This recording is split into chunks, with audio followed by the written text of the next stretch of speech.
Welcome, and thank you for joining us for today's Dealer On webinar, How to Increase Your Speed to Market. My name is Eliana Raggio, and I'll be your moderator today. And today's webinar is being presented by Dealer On. For anyone who isn't familiar with Dealer On, we're an award-winning website development company and digital agency, best known for our amazing SEO, the absolute best customer service, and the highest converting website designs in the industry, including the award-winning Chameleon responsive website platform. We're so committed to lead conversion, optimization, and customer service that Dealer On is still the only company in the industry that offers a money-back lead guarantee program. Does your website company guarantee you a 50% lift in leads or your money back? Well, maybe you should check us out at our gorgeous brand new Dealer On website at dealeron.com. Dealer On is exhibiting and presenting at NADA in Las Vegas tomorrow. So if you're going to be here, stop by booth 6626N. We have an amazing booth, and make sure to catch the amazing presentations from these Dealer On executives. We'll see you here. And everyone at Dealer On is super excited about NADA. In fact, we are so excited. We're running a promotion that you have got to check out. Here's the deal.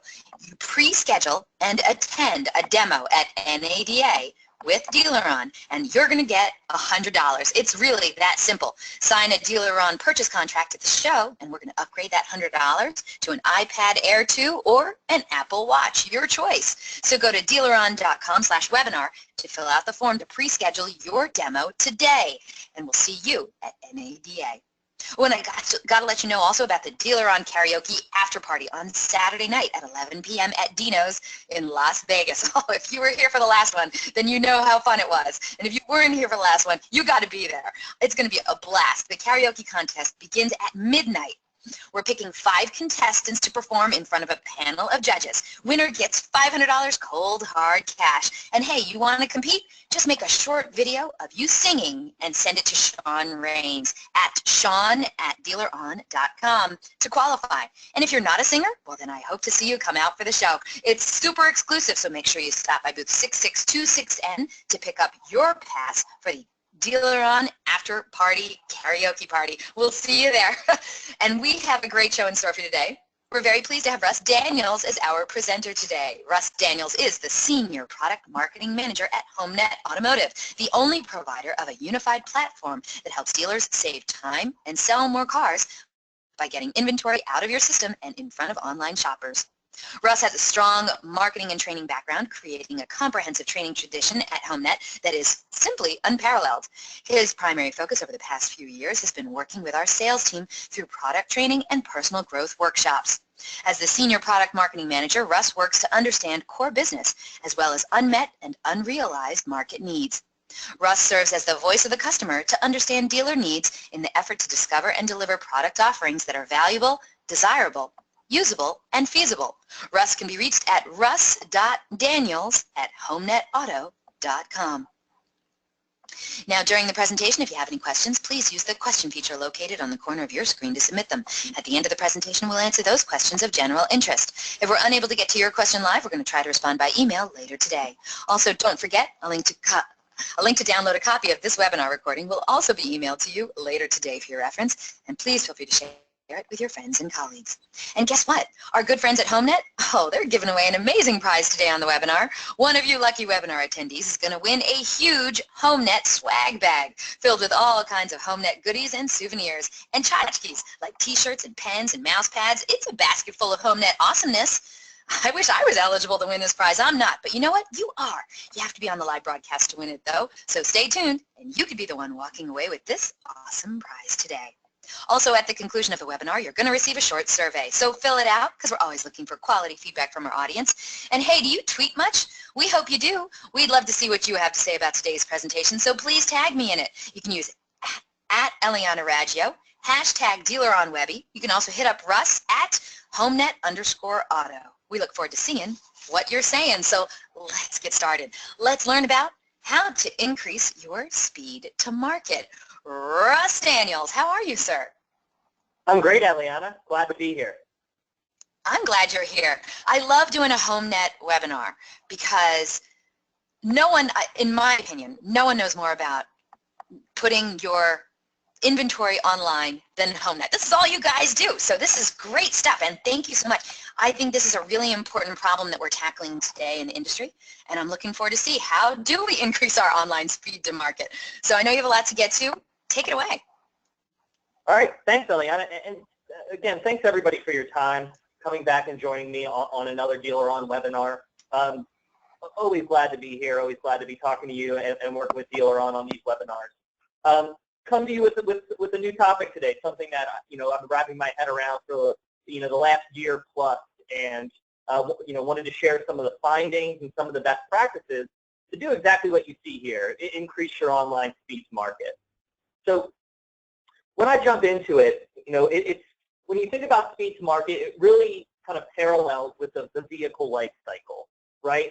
And that's almost like a journey from when that vehicle, in this example, gets purchased at an auction and is transported to the dealership lot, gets to the lot, goes through the reconditioning process, and then after that gets fully merchandised, ready for retail, and gets out in front of online shoppers. And more and more we're trying to now measure and quantify the journey.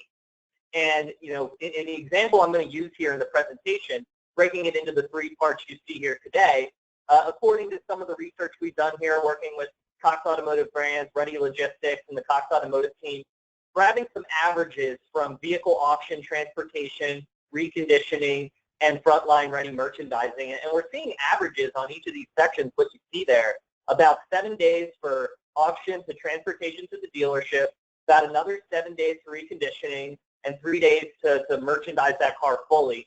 And what I mean by that is adding a full set of photos and vehicle descriptions and image stamping and pricing and things of that nature, and getting out in front of the car shoppers where you're advertising online. And throughout the years, as the conversations have obviously increased, one thing that stays the same is kind of how we're measuring the journey. We're measuring it in days, and just to kind of sum up all of these parts here, we're seeing an average, obviously plus minus a little bit depending on your location, your dealership, about 17 days from when that car is purchased in the lane or simulcast, goes through the reconditioning process, and finally is fully merchandised and in front of online car shoppers. But as we kind of evolve and get into more online-centric marketing and connect with online shoppers, break it down a little bit more granular. So these 17 days here, I want to go and I want to look at that in terms of hours now. And when you look at holding costs and how much it costs a unit on your lot for a day, every day is going to count, but also every hour is going to count, and the processes you have in each of those sections, especially from a merchandising perspective, every hour is going to count. And hey, if you want to get even more granular with it, 408 hours, it's over 24,000 minutes from when that car is bought at an auction on average and then appears fully merchandised in front of a car shopper. So what do, right? How do we kind of maximize that time, those 408 hours, those 24,480 minutes that it's taking to get that car fully merchandised? And what I've been exploring and talking to dealers about, gathering data on, is how you can introduce merchandising and online shopping syndication earlier on in the process, during the auction transportation phase, during reconditioning, and then finally, after you do these processes, then what are the best practices for doing a fully merchandised, on your lot, retail-ready vehicle? And that's what my presentation is going to focus on, all three of these sections, and then kind of pulling them all together. So lining them out a little bit, just a couple objectives. So again, we're breaking it down in these three sections: merchandising concepts for auction to dealership processes. Then we're going to dive into merchandising concepts during reconditioning, some updated, fresh data there, and then a lot of fresh and updated data as early as just a month ago. Some of this stuff is coming out, sometimes even less than that. Best practices for continued online merchandising success once the vehicle is fully reconditioned. And obviously throughout the time, we'll be talking to you guys and then having a nice Q&A session at the end. So let's jump in and let's talk about the journey now. Again, we're going to go kind of phase by phase in the vehicle life cycle and then tie it all together. And let's talk about auction to dealership and transportation. And what I mean by that, I'm going to look at that in three ways. So you've got the transportation side of things, so some quick facts around that, vehicle title, quick facts, and then a concept that I've really been embracing and really been digging into from a process and best practices standpoint, in-transit merchandising. Now, to give you guys a, kind of set the table a little bit, diving into some of these transportation and vehicle title facts, just to get everybody on the same page and level set on what's going on in the industry today, then what really then will drive into the in-transit merchandising discussion that we're going to have. So let's jump right into transportation. So just some quick stats that we pulled from the Cox Automotive team, Ready Logistics as well, who deals in this space obviously heavily. What they're seeing now, as opposed of the year last year, is in-state vehicle transportation takes 7 days or 14 plus days for out of state, depending on obviously where that car was when you purchased it and where you're located. So again, this is going to be a theme that I'm going to drive home throughout the presentation. We talk about it in days, but let's also think about it in terms of hours. And for in-state, that's 168 hours, and for out-of-state, that can be 336 hours plus. So a lot of time going on as the vehicle gets transported from the auction or from the location you acquired it to your dealership. Obviously, dealerships are embracing transportation companies and relying on them to take care of this. 82% of dealerships use transport companies in the purchasing process, especially around the auction side of the business. And then over half use transportation to move over half of their volume. So you have a lot of this going on right now. And while it's happening, there's not a story being told online a lot of times about the inventory that's on its way to the dealership. And I have some interesting things to talk about there.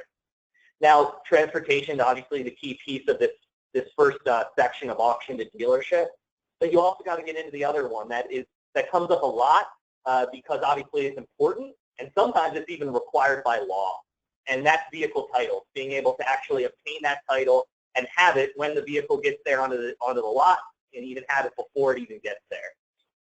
But sometimes that doesn't work so smoothly, right? It's a large operation at the auction, or depending on who you're buying the inventory from. 35% of auction purchase vehicles do not have a physical title present at the auction, so sometimes you have to wait, and that delayed title can cause a 7 to 30-day delay in delivery. Significant time while you have to possess that inventory, and during that time, you may or may not be marketing that vehicle to online shoppers. Again, we're talking about days. Let's break it down into hours. 168 hours up to 720 hours, depending on how delayed that title is going to be. And then you can obviously look in here. Those are big numbers for me, converting that then into minutes. So moral of the story here as we get into kind of what we want to do about it is there's a lot of moving parts in terms of the transportation from auction to your dealership, and there's a potential for a lot of lost time. Time is obviously money. You can't get time back. So what can we do from an online marketing and merchandising standpoint to be able to get that in front of car shoppers sooner? So here's just a couple best practices here that I've learned from talking to a lot of industry experts in this space. Some that I thought were interesting would like to call out. One pretty obvious one, and another one I thought was interesting. So utilize piggybacking. So if you have other dealers in your area, you're buying at the same location, being able to put the inventory on one transport and bring it. That could save in cost. That could also potentially save in time if that driver is going to a very similar route. So utilize piggybacking. I thought that was very interesting coming from colleagues I spoke to. The one, this is the obvious one. Obviously avoid vehicles without a title. You can't always help that. And in a lot of states, states like Massachusetts, California, they come to mind. I'm sure there are more. You can't actually advertise and get that car into a sales cycle without a title present. So obviously that's very important. Going into an example around where I'm from, Pennsylvania, there's actually a law. I looked it up in kind of the advertising guidelines around automotive, where you cannot advertise a vehicle until it exists on your lot. You can't tell the customer that the unit is there if it's not. That's against the rules set up by advertising guidelines for the government. But there is a clause there that a lot of people, but there's one clause to it though, and that was what I said, okay, we got to start to embrace in-transit merchandising.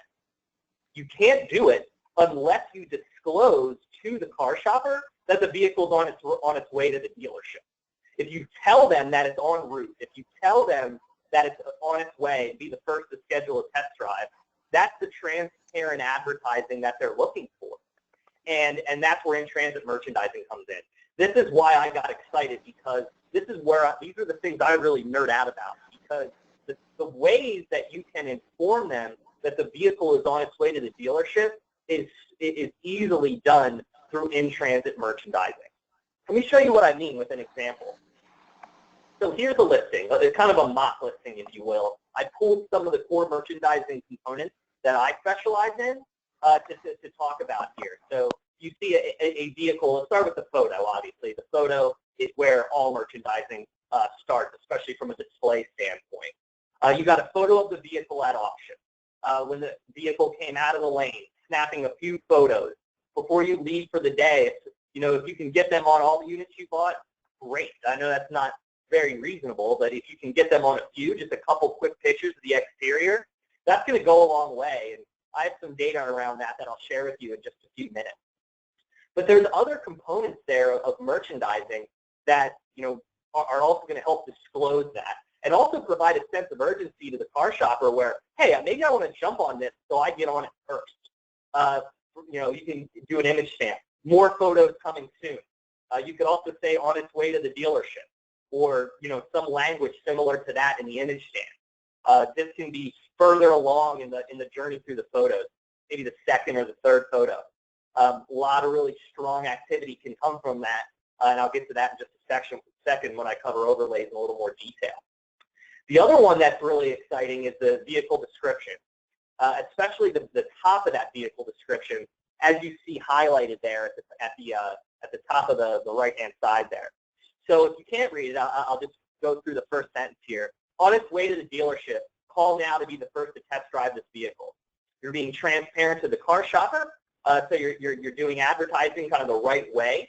Also, now that language is towards the top of the vehicle description, or at the very top of the description, that's going to a lot of times display on a search results page the listing of all the inventory as a car shopper is looking at your cars. A lot of times when you look on like an Auto Trader, you can see those first 120 characters showing there on the search results page, and being able to see that along with, hey, some miles per gallon, or hey, this is one a J.D. Power award or a Kelley Blue Book award. I'll get into descriptions a little deeper in a second. Being able to capture that in the beginning, you're providing the transparency and creating a more unique listing for the car shopper to go and want to look at more. Talked a lot of those all over the country. It seems the answer vary, obviously, as most things do, but there's some things that do stay consistent. And it's that we tried this, and we understand getting the car in front of shoppers earlier, and we're not wasting time during transportation is important. But a lot of times it's become a manual process, and when the vehicle comes, finally onto the lot, we have to reverse a lot of the merchandising that we've done. Definitely true, especially if you set the clock back 3 to 4 years. That's absolutely what had to happen. But what I'm seeing now across the board in the software space is a lot more upgrades to technology where you can kind of put a kind of rough in-transit marketing message on, and then when you come in with the full boat, the full set of photos, the overlay of your dealership, that stuff can automatically get replaced. The in-transit stuff goes away, and that vehicle becomes kind of your standard remodel. So the challenge there was just to see what is going on with your current providers today, and see if they can do things, and they've updated recently to help you with in-transit merchandising. So, this is one of the key components of this presentation. That 7 days where the vehicle's in transport, that's obviously lost time. This helps you gain that time back. So I want to know a little bit more about how we're doing it today as a group. So Eliana, I'm going to fly it up really quick and let you go ahead with a poll question. I love it. All right, audience. We only have this one poll question today, and it's on your screen now. We'd love it if you'd get involved and answer this question for us. We want to know, At what stage in the vehicle life cycle do you begin merchandising? And when we talk about merchandising, we're talking about adding photos, overlays, comments, and the like about that one particular car. Please select one of the following answers. Do you start merchandising the day the vehicle is acquired but not yet on your lot? Do you start merchandising during vehicle transportation to the dealership? How about when the vehicle arrives on the lot but before reconditioning? Do you start merchandising after the reconditioning is done, or is it none of the above? Once we get a majority of the votes in, we're going to close this poll, share the results, and then we'll all find out what you guys are doing out there. All right. Oh, the votes are coming in fast. Thank you so much, everyone. Oh, this is great. Almost everyone has voted. This is wonderful. Audience, you guys rock. Hey, I also wanted to point out that I need your questions. Russ and I are going to get to the Q&A session after his presentation. So send me in your questions, and we are going to get to those as soon as Russ is finished with his formal presentation. Tony wrote in, our state laws require that we can't do it until after reconditioning. Thank you so much for that, Tony. Hey, I'm just curious, what state is that? Write on in and let me know. Tony, did I lose you? Well, I'll tell you what, I'm going to close this poll so we have almost everyone voting. Thank you so much, audience, for being amazing, as you always are. And let's share these results. Okay. Tony says that state is Wisconsin, also known as the state of confusion, apparently. All right. So according to today's poll, 17% of today's audience say that they start merchandising the day the vehicle is acquired but not yet on the lot. Only 8% of today's audience say they do it during vehicle transportation to the dealership, but the majority, 42% of today's audience, say that they do it when the vehicle arrives on the lot but before reconditioning, and then a third of today's audience say they wait until after reconditioning. Russ, does that help you out? Is that what you thought the audience was going to say?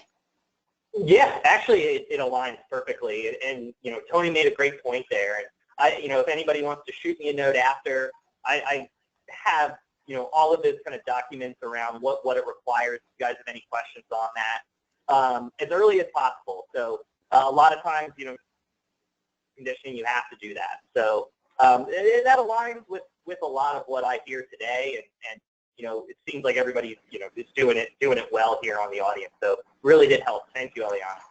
No problem. All right, great.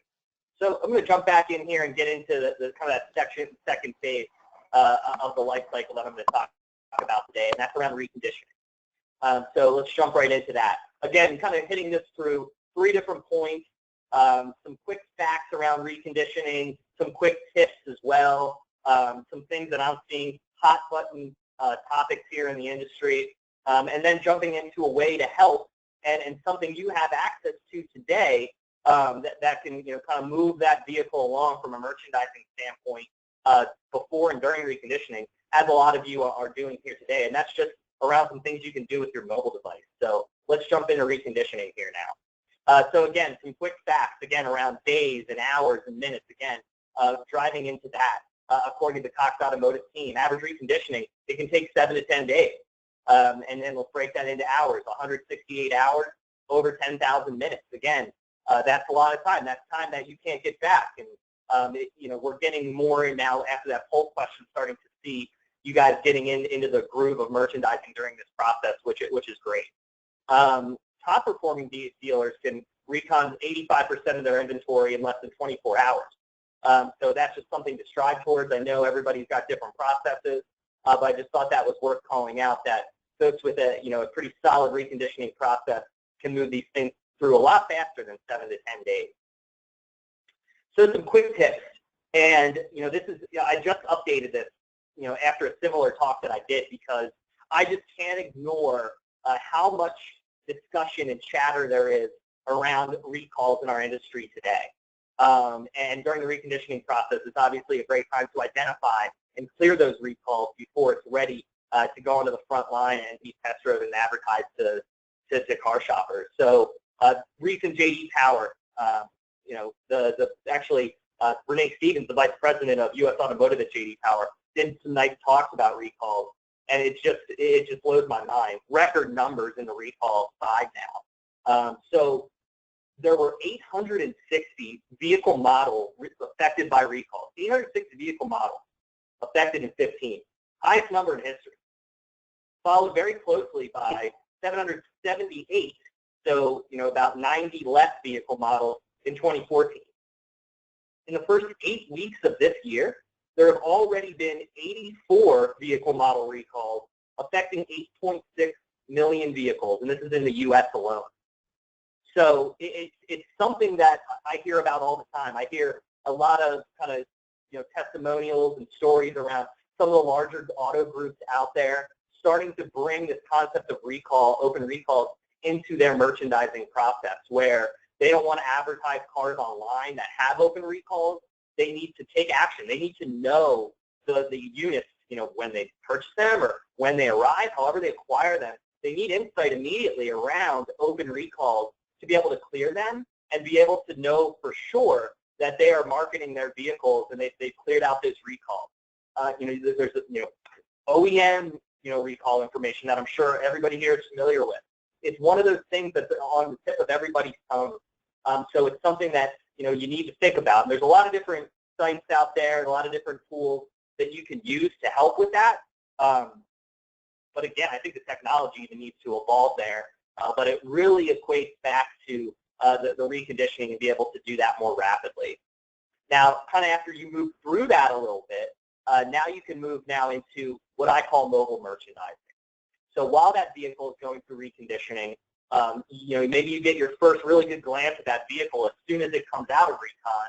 Using something as simple as a mobile device for merchandising can go a long way.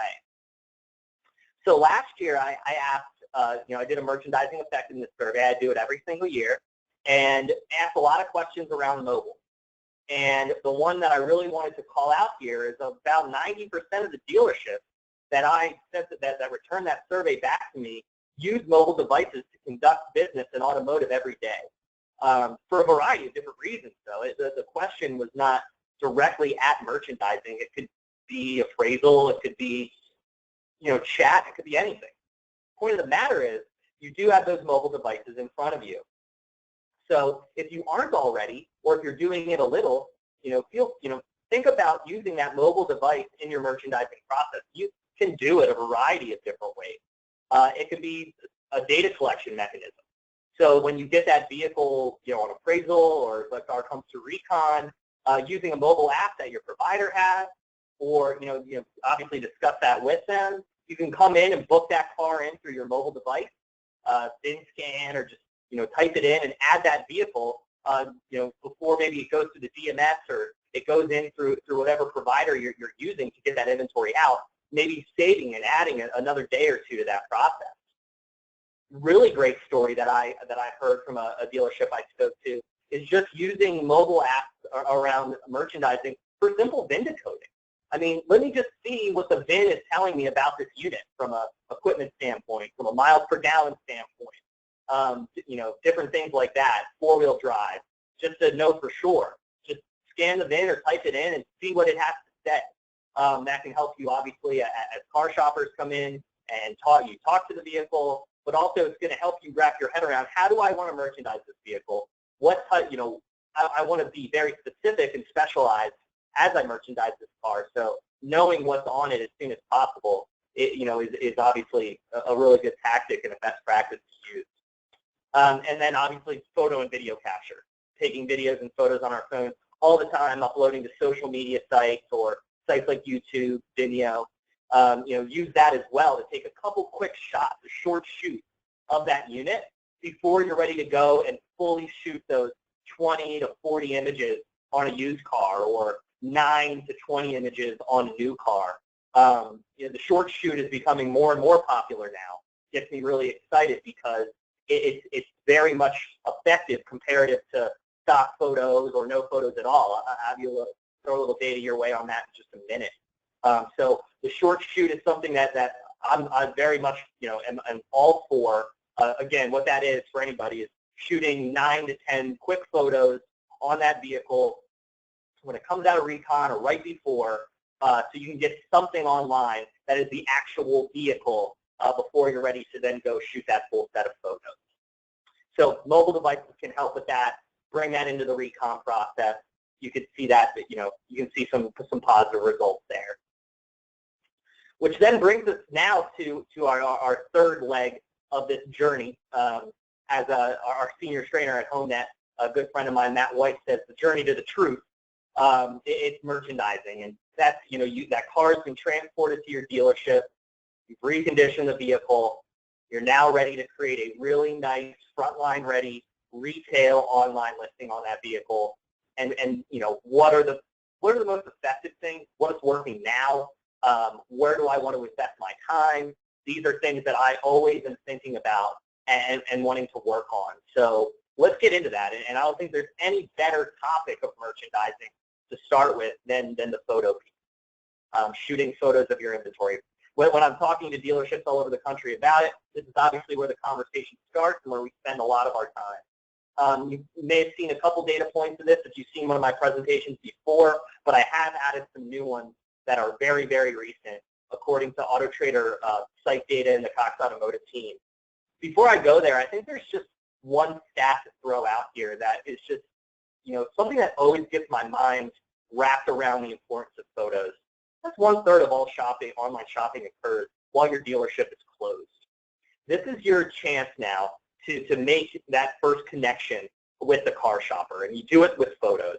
As they go through the set of photos that you're uploading on that inventory, what are they doing? I mean, they're picturing themselves inside of that vehicle, test driving, and eventually purchasing that unit.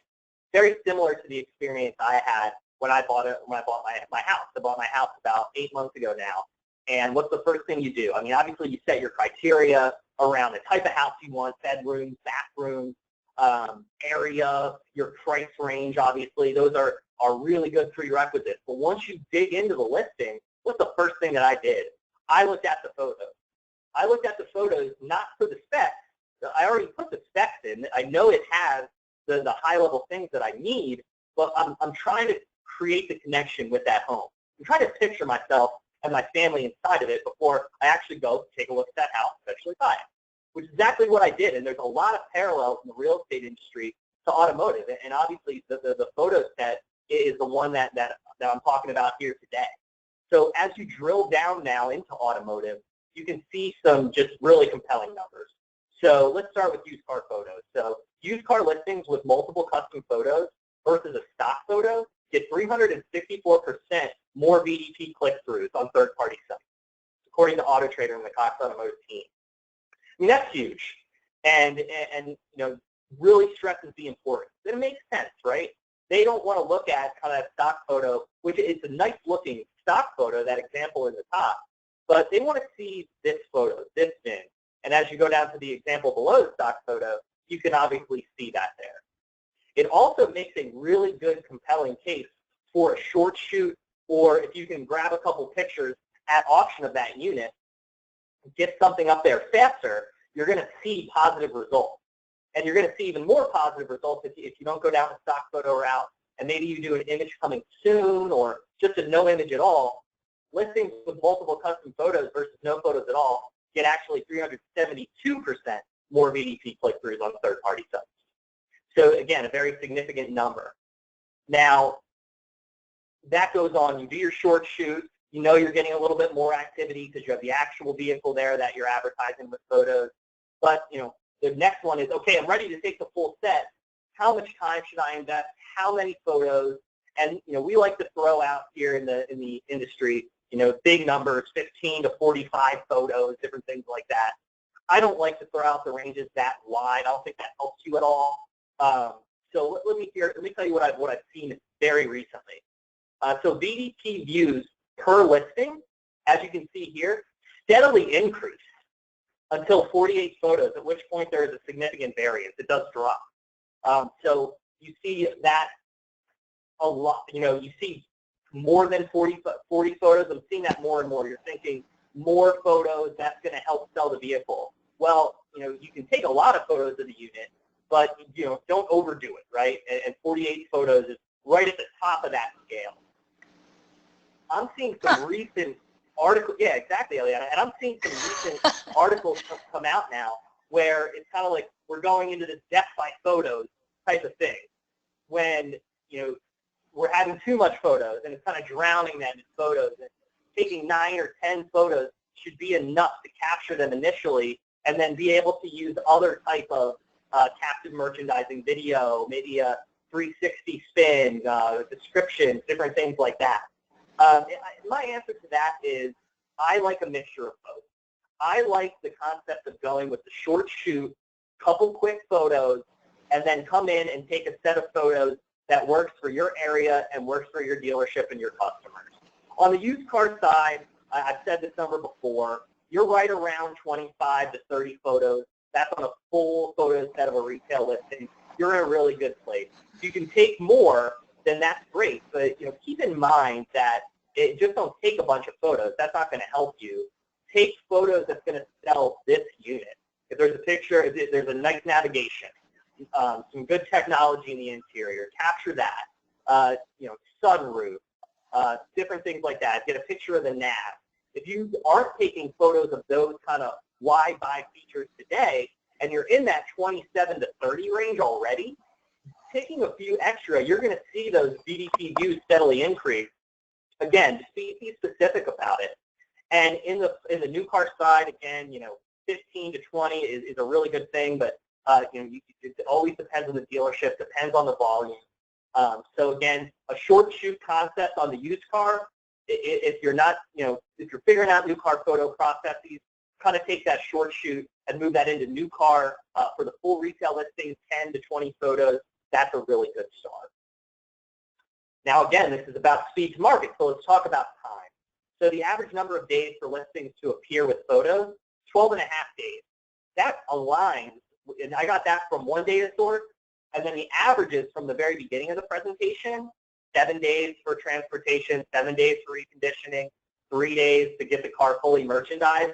They really aligned almost perfectly, especially for about the 42% that are starting the merchandising process during reconditioning. So, I'm seeing this data. It's really convincing me that this is kind of where we are as an industry. And as you dump time into photos, start to think about what's most effective. Multiple photos, a short shoot of photos, and making sure you're not going death by photos, but doing enough to describe that vehicle. As you now jump more deeper into the listing now, you start to talk about the area of merchandising that's probably the least discussed. It's the biggest area for opportunity to differentiate your dealership, and I really enjoy talking about it. And it's image overlays, image stamping, watermarks. They come in a variety of different names. And what you're looking at here is a standard example. You're going to see over half of the listings, especially on the used car side, have an overlay that looks very similar to this, with the dealership name on the top and some basic information about the dealership along the bottom. Things like website, phone number, and other pieces of information. I think there's some updates we can do to the standard example. The standard example is good. I'm not saying don't do that. Absolutely not. Great dealership branding, great way to inform the car shopper early in the photo process, but I still see fax numbers on image overlays today. Don't know if that's the most necessary piece if you want that to take up real estate on the photo. The phone number is good, but you've got to be careful, because if it's a call tracking number, they can change. If for lead tracking, if you do have a phone number on your image overlay, you might every now and then you want to jump on a website and just give that thing a call quick to see if it still routes to the department at the dealership that you think it should be getting it. I see a lot of dead numbers too, so watch out for that. If they're changing a lot, maybe removing them at least for a period of time is probably a good thing. The website is a really good example because online shoppers are looking at over 7 different sites before making a purchase decision today. So they may be on your website, but they're probably going to look elsewhere too. So being able to get some branding to drive them to your website is perfect. Address information isn't the worst either.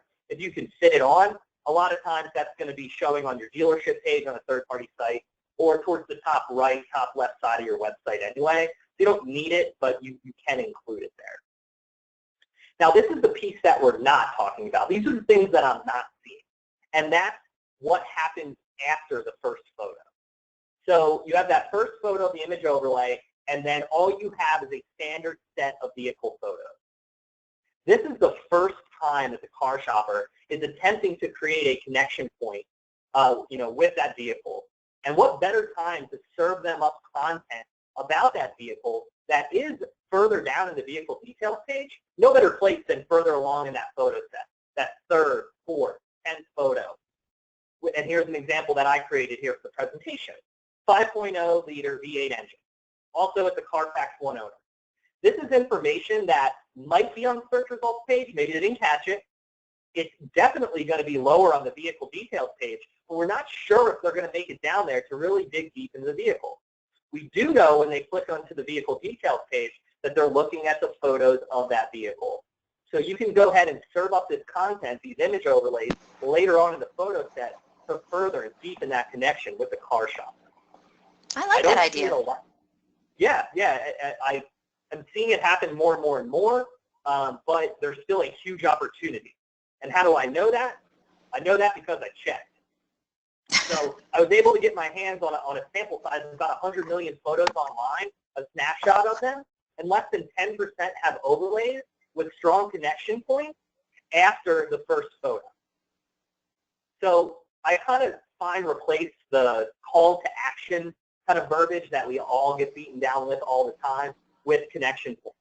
And these image overlays further on in the photo set, great example of a connection point. Now, according to Car Story, they have a great article that came out last year. I have it in the references section. I'll get to it at the end of the presentation, around merchandising. And one of them, not just merchandising, but also calls to action. And they kind of categorize them. Price, more information about the vehicle, contact the dealer, schedule a test drive, check availability.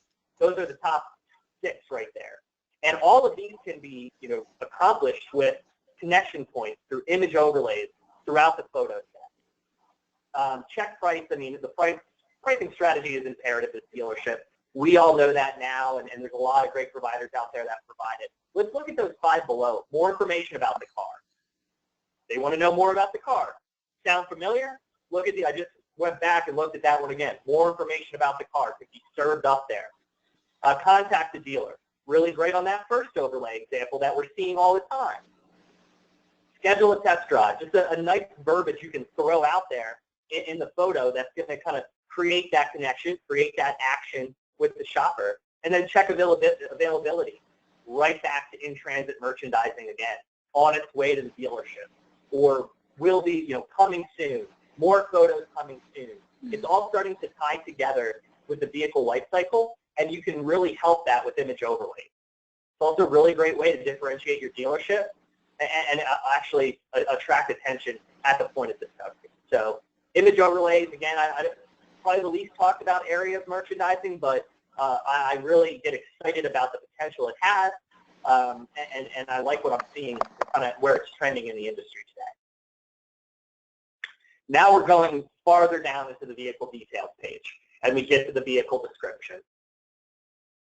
That block of text that tells the story of the vehicle. And I have probably just as many conversations about photos. I have the same amount with descriptions. And they're different. They're so different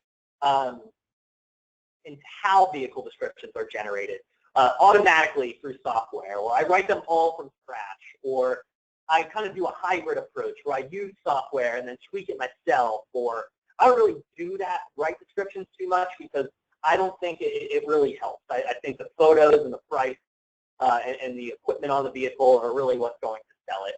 And most of that, besides not writing them, I'm actually okay with. Writing them all yourself.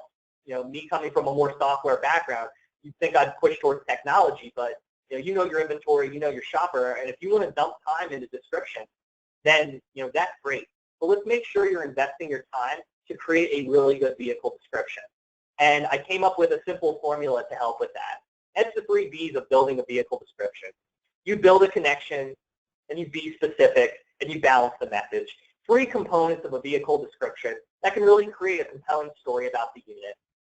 Now, it doesn't have to be in that exact order. I'm not telling you, kind of from the first character to the last character, how to write a vehicle description. just as you're looking at how you're describing your vehicle today, let's see if you're hitting all three of the B's today, and if not, what can we do to kind of to hit all three of them here? So let's start with building connection. It's building connection with the car shopper, and identifying shopper personas is very critical. And here's just a few examples, again, from how to convert used car shoppers to buyers from Car Story last year. They did a poll of, what were the most important features to sell a vehicle. And they asked a variety of different demographics. This one stuck out to me. 23% of women listed leather seats as an important feature. 14 listed cooled seats. Asked men in the same area the same question, and 11% listed leather seats as important, and only 5% as cooled seats. They were more towards the technology and the engine and what kind of what kind of muscles coming behind that vehicle. There was another big variance there between men and women. That's just one example. I mean, there's age and there's location, and there's, are you single versus a family with kids, and how do I kind of tailor messages around those different personas? It's something you need to think about, and understanding your car shopper and how that equates to the inventory you have. It's something you need to keep in mind if you're building vehicle description. Here's one I saw right at the end of 2015. I had to share it. And this was done by the University of Iowa. They did a nationwide poll of transportation and vehicle safety surveys. They asked a bunch of questions about safety and transportation around units, and this one jumped out around, kind of the unknowns of some things that you can be, serving content, valuable content to car shoppers. 55% of U.S. drivers weren't aware adaptive cruise control even existed on vehicles today. And the first time we started seeing that on a VIN code was 3 to 4 years ago, even sometimes more than that, but right around 4 years ago, we started seeing adaptive cruise control. So, but over half of U.S. drivers don't know that exists. So again, identifying shopper personas and serving up content is going to help build that connection, get them into your dealership, which they will, to inevitably test drive that vehicle and walk away with it.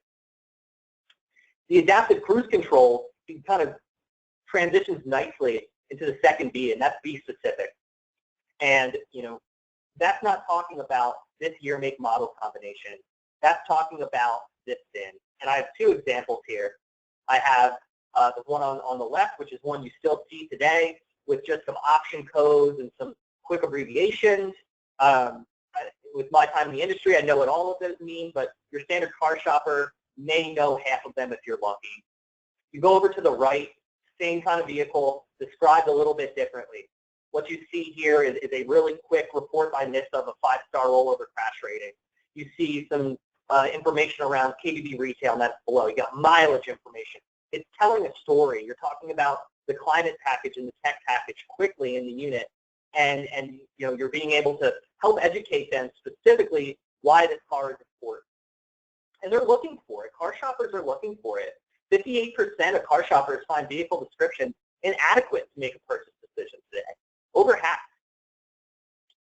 And that's not a surprise, because over half of the used car listings today don't even have vehicle descriptions included. And when they are, you see some positive results. This is, again, according to Auto Trader, Cox Automotive team last year, 26% more car buyers are willing to travel over 30 miles to view vehicles with custom comments. So they're seeing the comments, they're seeing specific comments, and hearing that story and being interested to go out to your dealership a little bit farther than maybe they want to take a look at that unit because they think it's perfect for them specifically. And then you talk about building the connection and being specific, but I also think about balancing the message, because there is a lot of content today that you can put on side of a vehicle that's vehicle specific. And you don't want to go depth by content. You don't want to drill just deep into the equipment. Also balance the message with the industry experts. You saw in the last example, I had NHTSA and I had Kelley Blue Book in there. These are the messages that our car shoppers are seeing all the time. March Madness. I mean, I watch college basketball, watch football, watch sports all the time, and these are the brands that I'm seeing out there all the time talking about your inventory. And what better place to inject that into the story of your vehicle than in the vehicle description? Know what's specific about this vehicle, but also know, what does Edmunds say? What is IIH? What's their, is it a top safety pick? If it is, well, let's put it in there, and that can help look at a segment of customers that are seeing this all the time through advertising on the television, radio, etc. Those are the 3 V's. Take a look, see what you're doing there, and see if you're hitting all 3 of them as you write your vehicle description. Last segment here as we're going down towards the end, and that's just the speed to market concept, which isn't summed up into a slide or 2. It's what we've been talking about this entire webinar. It's what are we doing early, and are we being efficient to, when merchandising the vehicles and getting them online fast. And the classic example I always use, and then I have this this little card to kind of show the example. You get your family in the car. You got maybe a friendship gathering, or you're meeting up with other family. You've got a reputation like I do for always being fashionably late to everything. You say, hey, I'm going to get there early. I'm going to prove them wrong. And you get everybody in the car, you make great time, and you forget what you were supposed to bring to the party in the first place. It's still sitting in the fridge. You didn't really think it through all the way. You just focused on speed. Speed isn't as important as have the goods, unless you have the comments and the image overlays and the photos on that unit. So you combine them all together, start it as early as possible in the life cycle process, and make sure you have efficient processes at the dealership operationally to capture that. Here are a couple questions to just get you started to see if you have the answers and you are starting to adopt this speed to market process. How do you measure it? Going way back to the beginning, are you measuring it in days? Can you go more granular? Can you measure it in hours? That's what I'm seeing a lot of top performing big groups doing now. Instead of saying, hey, it takes me 12 days to get a car online from when I buy it in the auction, they're like, well, it takes me 5 days and 12 hours to get it to my dealership. It takes me 2 days and 6 hours to recondition it, and it takes me a day and 18 hours to get that car ready to be merchandised and marketed online. Really good language around that, and you're being more precise in how you're measuring it, so something to try. Do you know the answers even to some of those things, especially on the merchandising side? How much time does it take to get photos, price, and descriptions completed on it? And that's just how much time does it take operationally. Then you start to look at the technology that you're using. How much time does it take to get the photos, the price, and the description online in front of a car shopper? Those are 2 separate processes. And there could be room for improvement, or you're excelling at one or the other. You might have a really good process, but you're seeing a lag and delay because of the technology, or you're seeing a delay because maybe you're not starting it before recon, or maybe there's a day or a half day or a day delay after recon to getting it online. So a challenge here is just kind of take a look at these questions. How do you answer them? And if you need help, or obviously want to bounce any ideas, you have my contact information. Be happy to have a nice conversation with you about it. Because at the end of the day, I just want you to look like my buddy here that finished his hike. And I always have to call out his shoes. I know it's a little bit smaller because I love the dealer on template, but I had to shrink it down a little bit. He's got these awesome hiking shoes.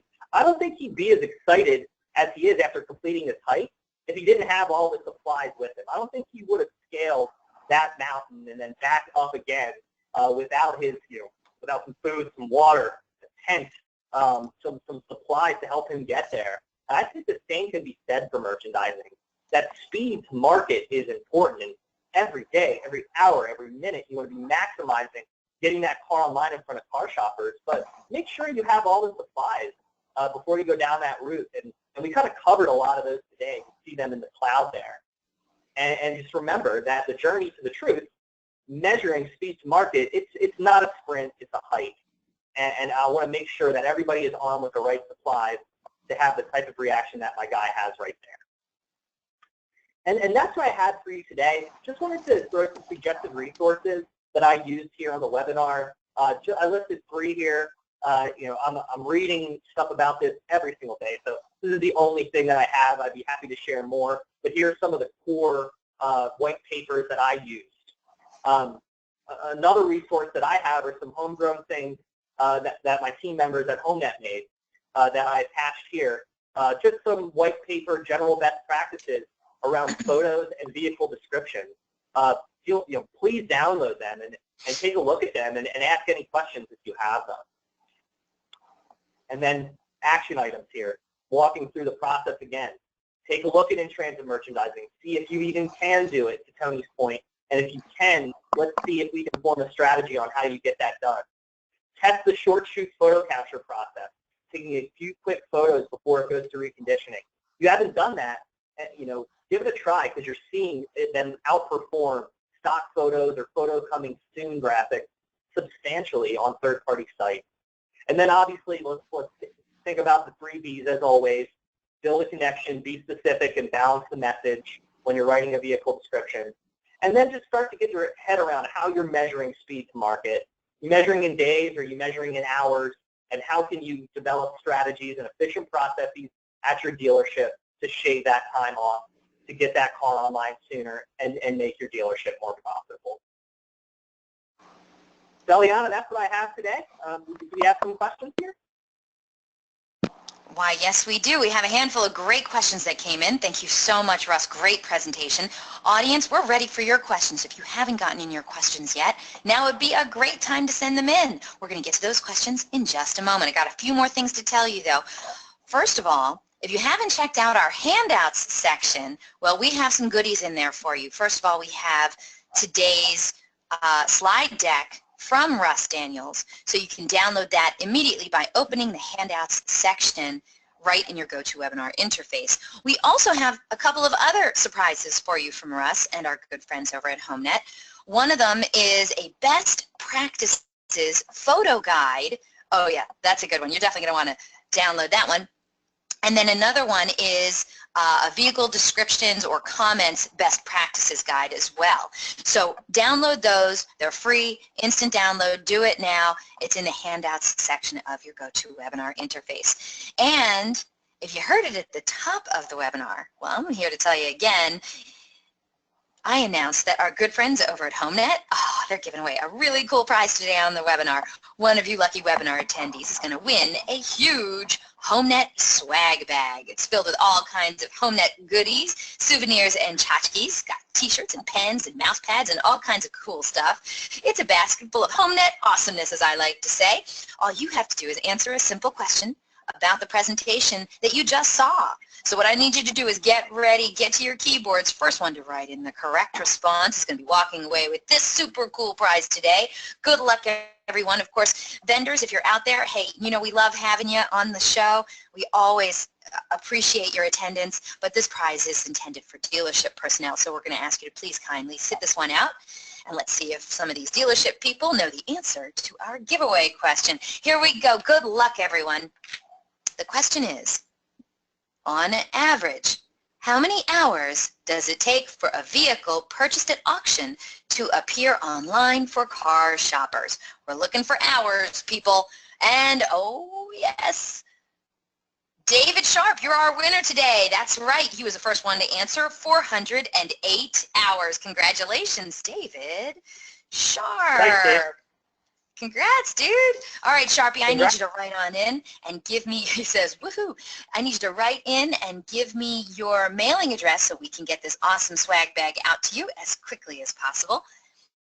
And you know what? I know, the rest of you didn't win. It's okay. You know what? We give away cool prizes every week on the Dealer On Webinar series. So come on back for another Dealer On Webinar, and who knows, that be the day you are the lucky winner on a Dealer On Webinar.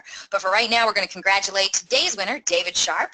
And of course, we've got to thank our good friends over at HomeNet for their incredible generosity. Congratulations, Sharpie. Okay, here we go. First question. Let me scroll up here so I can get you your first question. Russ, you ready for some questions from the audience?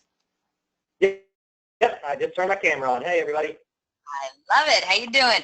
All right. Actually, this one came a little bit earlier in the show, and it actually comes from today's winner, David Sharp. He wants to know, can Russ restate the recall statistics again? Yeah, David, I will. So this was from the team over at JD Power, and I actually want to make sure I hit it, so I have it written down here. So record number of recalls in 2015, David. So there were 860 vehicle model recalls in 2015. So 860 different vehicle model recalls, the highest number in history. And in 2014, there were 778 vehicle model recalls. So 860 in 15, 778 in 14. In the first 8 weeks of this year, there's already been 84 vehicle model recalls, and they're affecting 8.6 million vehicles today. Wow. Wow, that is a lot. Okay, Dave, I know you have another question coming up in a little bit, so we'll hear from you again very shortly. He says thanks right now. Okay, Russ, your next question comes to you from Tom. He says, how fast are top-performing dealerships getting their cars online? I mean, if we're comparing ourselves to them, that's a good question. That comes from Tom. Yeah, it's a really good question, Tom. So the classic debate is like, when do you start measuring it, right? And the top performing ones, including reconditioning, are getting vehicles online, fully merchandised in under 2 days. So it's about 1 hour, it's about 1 day and then 18 hours until they're seeing their units on. That's about as fast as it goes. When you bring average transportation on there, it's a shade under 9 days. So about 8 days plus about 18 hours. Wow, that is a big difference from 17 days. Okay, thank you so much for that great question, Tom. All right, next question comes to you from Tim. He says, we tend to purchase our vehicles from nearby auctions, so transportation usually takes 2 to 3 days. And I know, Russ, you had said earlier, on average, it's about 7 days. Are your statistics assuming that dealerships are buying nationally from auctions? Yeah, it's national numbers pulling them in from the Mannheims and the Odessas of the world, not the local auctions. So that's a good catch. So yeah, I was thinking more nationally. It's a good call, though. Yeah, but even still, even if you get that down to 2 to 3 days, if you can shave off time on the merchandising, still a great way to do that, right? Yeah, absolutely. And a point on that too, Eliana. 2 to 3 days, you're still incurring those holding costs. So some in-transit merchandising processes, some more information coming soon, vehicle coming soon in the description. Those are the types of things that can help you get it online sooner and create that compelling story for when the vehicle's actually ready to go through. So, Right. Okay. Let me see. David said, when we buy vehicles at auction, we send drivers as opposed to using transport, so that usually drops our time on the transport side to only 1 day. Hey, Dave, that's a good way to do it, too. All right. We have just a few more questions to get through, and then we'll close out the show, so make sure you go and get your handouts downloaded before we close out the show, all right? All right, next question comes to you from David. He says, what are good ways to get some of the industry info for vehicles, such as the accolades and awards? I use vAuto and tweak the descriptions that it will generate, but it doesn't always give this type of info or awards. Where can I find it efficiently and effectively so I don't spend half the day looking for it? Yeah, so I have a lot of that information gathered, David, so I could share that with you. That's obviously not scalable. For me personally, I would just consult the Google universe. To go to the automotive awards, 2016 automotive awards, and you can usually get that first page is just kind of full of JD Power, Motor Trend, True Car Trader. Those types of awards usually are there on the first page. Unfortunately, there's not a kind of consolidated. There's some press releases. They're usually not super consolidated because the awards come out all the time. But I would just try the Google universe there, and then have conversations with the auto, see if there's something down the pipeline there that they're going to be bringing that in. It'd be interesting to see. Aha, okay. David says, the all-knowing Google wins again. Yes. Yep. Okay. Next question comes to you from Tony. He says, can we place a different phone number overlay based on the sites we're sending it to? For instance, one for Auto Trader and a different for cars.com, etc. It can be done, Tony. That is one that the industry is still needing to crack. Really hard because we're seeing dealers advertise on 20 to 22 different places, and it's a lot of processing. It's a lot of information. a lot of image information to store and organize. When you need to send the same photo in 22 different variations, we're getting there. There's probably some clever ways that we can work together to make it happen. All right, Tony, you heard the man. We have another comment that came in from Tony. Oh, he has all kinds of stuff that's coming in from him. Okay, he says, maybe it could be part of the photo export order process. Tony's giving suggestions over here. Follow-up statement from Tony says, our goal is to merchandise so well that the customer makes his decision to purchase before even arriving at the store. The purpose of the visit is simply to pick up the car. Well, I like that idea, Tony. Thanks so much. All right. We're going to hear back from Tony in a little bit. Tony. Yeah, Good right. job. Okay. Follow-up question from David. He says, what are good ways to get some of the industry info? Oh, no. He already did that one. He says, I have another question regarding the overlays. Is there a specific software that you recommend that allows different overlays on different photos? With Vin Solutions, I can choose to do an overlay on the first pic or all of them, but they're always all the same overlay on each. So he liked your idea, and I liked your idea too, to have the different overlays, but sometimes the CRM maybe doesn't let him do that. So any ideas on how he can get that done? Without speaking for Vin, I think that it's going to be a little bit more widely accepted here in the near future. We're going to see it a lot more on a lot of different platforms. I see there's a few out there that I know for a fact, you can do that. The HomeNet platform, obviously. There's also the Inventory Plus platform as well, has the ability for you to do that as well. So those are two that come to mind. Okay, all right. Last couple of questions before we close out the show, so make sure you get those handouts downloaded, everyone, all right? This question comes to you from Michael. He says, how long can you delay a customer from viewing an unreconditioned car or an absent car before they lose interest from our early merchandising efforts? Good question, Michael. How long do you think, Russ? I don't know if there's any recent research on that. That's a great question, and honestly, some things we're trying to figure out as we try to more formalize and wrap technology around in-transit merchandising. I don't have the answer right now.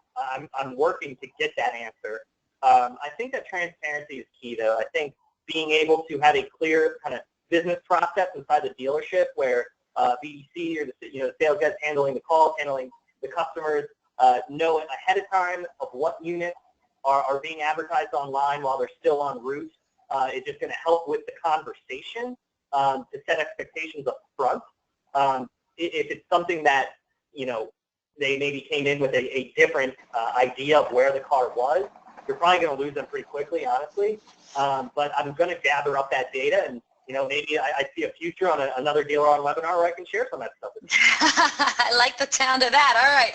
Thank you. Great question, Michael. I appreciate it. Okay, last question comes to you from Tony. He says, what's the standard photo size used by IOL? Yeah, so the historic answer is 640 by 480, but we've now gone up into, oh man, you put me on the spot. Bigger? Just bigger, right? 1200 by 1600. So 640 by 480 has been kind of the industry standard. They get resized when they go out and get syndicated online, but we're seeing that wall get broken down month over month, seeing a lot of third-party sites and website providers being able to take more high-resolution images of 1200, 1600. So we can do that too. I love it. All right, thank you, audience. Great questions today. And Russ, as always, a spectacular job. Thank you so much. Great presentation today. Looking forward to having you on the show again soon. I'll see you later at NADA, my friend. Okay? Yeah. And if anybody's in the area too, feel free to give me a phone call or an email, and I'd love to come have a conversation with you if you're in Vegas. Excellent. I love it too. All right. Want to remind the audience, a link to download a copy of this webinar recording is going to be emailed to you later today for your reference. Feel free to share it with your friends and colleagues. And today's webinar is also going to be posted online within 24 hours. So just go to dealeron.com/webinars to view our upcoming webinar schedule or access any of our past webinars too. And hey, at the conclusion of this webinar, you're going to get a short survey. So please fill it out because we're always looking for quality feedback from our audience. And I want to remind everyone, invitations will be going out tomorrow for our next Dealer On webinar. It's called Dealer On Academy. That's right, it's the Q2 Automotive Marketing Briefing, where we want you to join members of the Dealer On executive team to discuss current automotive marketing updates, industry perspectives, and best practices. It's always a highly interactive webinar where the majority of time is dedicated to Q&A from the audience. The collective knowledge of Dealer On's leadership team include retail automotive, marketing, technology, and service experience. So don't miss the 2016 Q2 Automotive Marketing Briefing with Dealer On Executive Team. This is your opportunity to ask questions and hear from one of the most knowledgeable leadership teams in the biz. So join us, where there's going to be the CEO and co-founder, Ali. Amir is the co-founder. Chris Daringer is the Chief Marketing Officer. Jeff Clark, Chief Sales Officer. Sean Raines is the VP of Biz Dev. And Greg Gifford, our Director of Search and Social. So don't forget, Dealer On's weekly webinars are held on Thursdays at 12 noon Eastern, 11 a.m. Central, 10 a.m. Mountain, and 9 a.m. Pacific. And if you have any questions, comments, or suggestions regarding these webinars and our topics, hey, contact me directly. My name is Eliana Raggio, and I love to hear from you. So track me down online. I'm on Facebook, Twitter, Google+, and all the automotive social networks, or just email me directly at eliana@dealeron.com. Thank you all so very much for spending this time with us today, and I hope to see you all on another webinar in Dealer On's continuing education series. Take care.